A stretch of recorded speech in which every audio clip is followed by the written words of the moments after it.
मैं तो सिर्फ यही कहूंगा कि कोशिश करिए कि जनरल कैटेगरी में 80+ और जो आपकी ओबीसी और ईडब्ल्यूएस है 75 to 77 के बीच होना चाहिए। अगर उससे कम है तो आप उम्मीद छोड़ दीजिए, क्योंकि 3047 पद था तो 80 से कम नहीं गया। इस बार 966 पद हैं, तो कोई मतलब नहीं है पेपर चाहे बच्चे नंबर पाए न पाए, 900, 950, 1000 बच्चे उनको मिल ही जाएंगे। नमस्कार मेरे प्रिय मित्रों, आप सभी का स्वागत है हमारे ऑफिशियल यूट्यूब चैनल आशीष एडटेक में।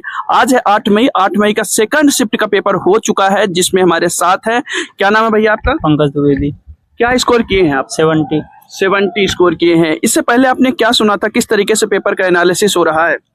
इसके पहले बताया जा रहा था मॉडरेट टू हार्ड आ रहा है। अच्छा जी, लेकिन अभी आप अगर आज का देखेंगे एग्जाम तो मैं दे के आ रहा हूँ, जिसमें से ये नहीं कह सकते कि पेपर हार्ड था। एक्चुअली मेरे से बना नहीं, क्योंकि मेरा एलपी मेंस था। अच्छा तो मैं दूसरे एग्जाम में बिजी था, इस वजह से मैं इस पे फोकस नहीं कर पाया। अच्छा। बाकी अगर जो भी बच्चे बाकी हैं तो मैं अभी देखा हूँ तो रूम में भी जो निकल रहे हैं तो किसी के 80 है, किसी के 78 है, तो बच्चे नंबर पा रहे हैं। मतलब आज का इस शिफ्ट का पेपर कहें कि बढ़िया जा रहा है, इजी कह ले, उतना मतलब टफ नहीं पूछ रहा है। और भाई का कहना है कि 80 तक स्कोर आपने देखा है। जी 80, 82 के आसपास मैं देखा, 78 भी था रूम में। जी अच्छा, बढ़िया स्कोर कर रहे हैं।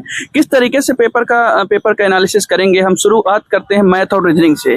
कितने नंबर के क्वेश्चन आ रहे हैं? मैथ करीब 20 से 22 क्वेश्चन थे मैथ का। जी। रीजनिंग के क्वेश्चन कम थे। अच्छा, दोनों को मिला दिया जाए तो कितने क्वेश्चन थे? मतलब करीब आप 30+ तो आप मान के चलिए। 30+ जी। मैथ के टॉपिक को बता दीजिए जिनसे क्वेश्चन पूछे जा रहे हैं। मैथ के टॉपिक में आपका सीआई पूछा था। ज्यादातर क्वेश्चन एवरेज के 5 से 7 क्वेश्चन थे, जो कि नॉर्मल 4 से 5 वैल्यू दी गई थी आपका, और ऐड करके आपका एवरेज निकालना था। अच्छा जी, ये एवरेज से हो गया। और सीआई से भी पूछा था क्वेश्चन। एक दिया था कि 12,000 था और एक 14,400 था 2 साल में, तो परसेंटेज क्या होगा। अच्छा, बहुत बढ़िया ढंग से बता रहे हैं। जुड़े रहिए आप लोग और हमारे चैनल को सब्सक्राइब करते रहिए दोस्तों। आप लोग हमें जो इतना प्यार देते हो बहुत खूब है। तो आगे बताइए और कौन से टॉपिक? उसके अलावा प्रायिकता की बात की। जी, प्रायिकता में पूछा था। ये बोला गया था कि अगर अपन 2 पांसे को छालते हैं तो टोटल वैल्यू 7 आने की प्रायिकता क्या होगी। अच्छा, ये बहुत बढ़िया क्वेश्चन, एकदम याद है। प्रायिकता से एक ही क्वेश्चन आया क्या? जी, प्रायिकता से एक ही। अच्छा, और माध्यमाधिका बहुलक से? नहीं, इससे क्वेश्चन नहीं बने। औसत से क्वेश्चन बने हो तो? औसत से थे ना क्वेश्चन, 5 से 6 क्वेश्चन थे, बहुत सामान्य क्वेश्चन थे। अच्छा, लाभ हानि परसेंटेज?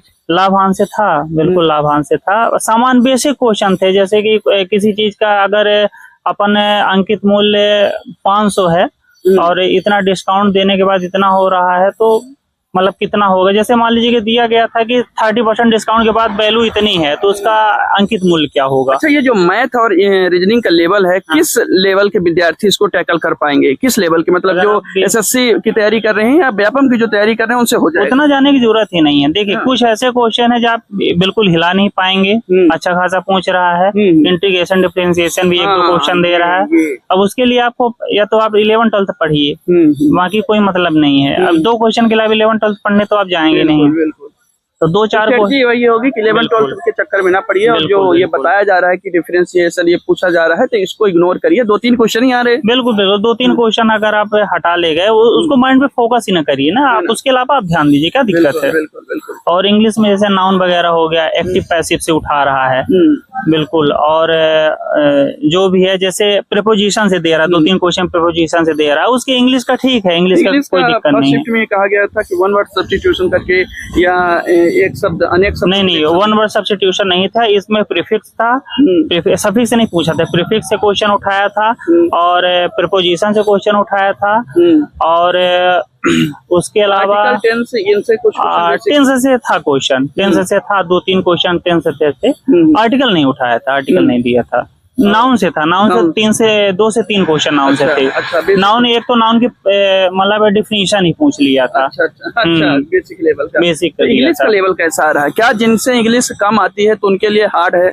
नहीं, ऐसा कुछ नहीं है। अगर आप बेसिक भी पढ़ के जा रहे हैं तो आप टकल कर ले जाएंगे। मेरे से अगर नहीं बना, मेरे से जीके पोर्शन नहीं बना। अच्छा, बिल्कुल जीके नहीं बना मेरे से। अब जीके में जैसे आप हिंदी का है तो हिंदी में बहुत अच्छा क्वेश्चन, रैदास का जन्म कब हुआ था, सन आपसे पूछ लिया।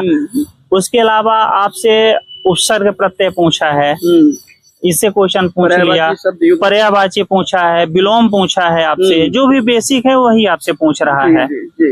बिल्कुल बिल्कुल। और सामान्य ज्ञान में मध्य प्रदेश को लेकर के, भारत को लेकर के और करंट अफेयर्स को लेकर के किस तरीके से क्वेश्चन पूछे जा रहे हैं? अब करंट अफेयर्स में एक ये पूछा था कि जो 2024 वाला भी पिछले साल शायद ओलंपिक या पैरा ओलंपिक हुआ है, तो उसमें से मध्य प्रदेश का फुटबॉल का कौन सा प्लेयर था मध्य प्रदेश का? अच्छा। ये क्वेश्चन ये था।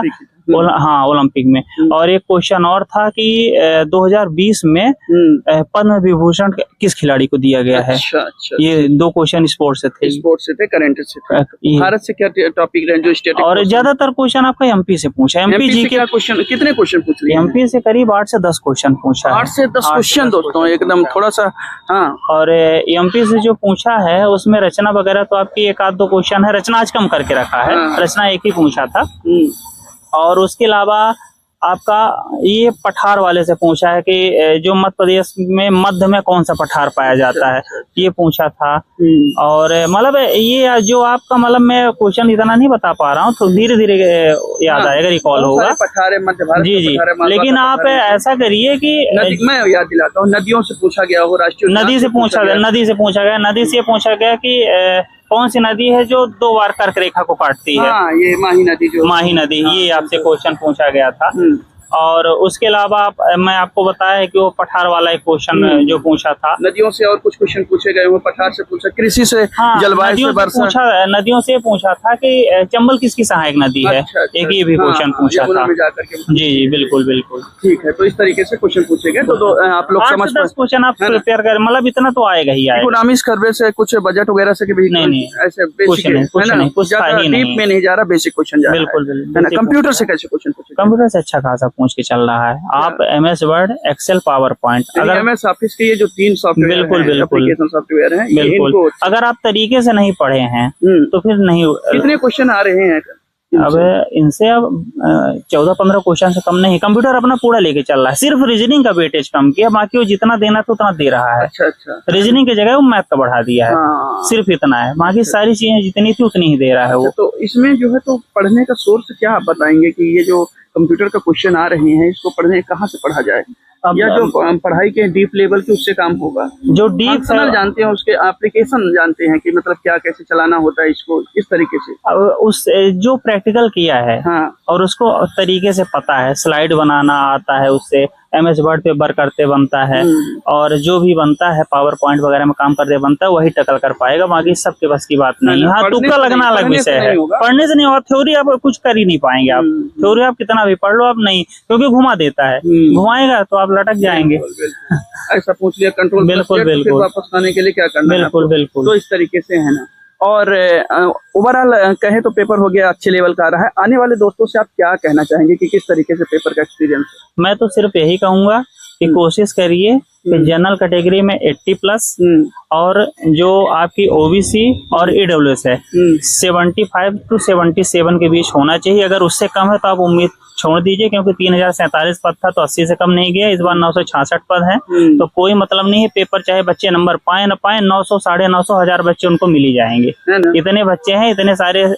8 शिफ्ट में टोटल 6 शिफ्ट में पेपर हो रहा है।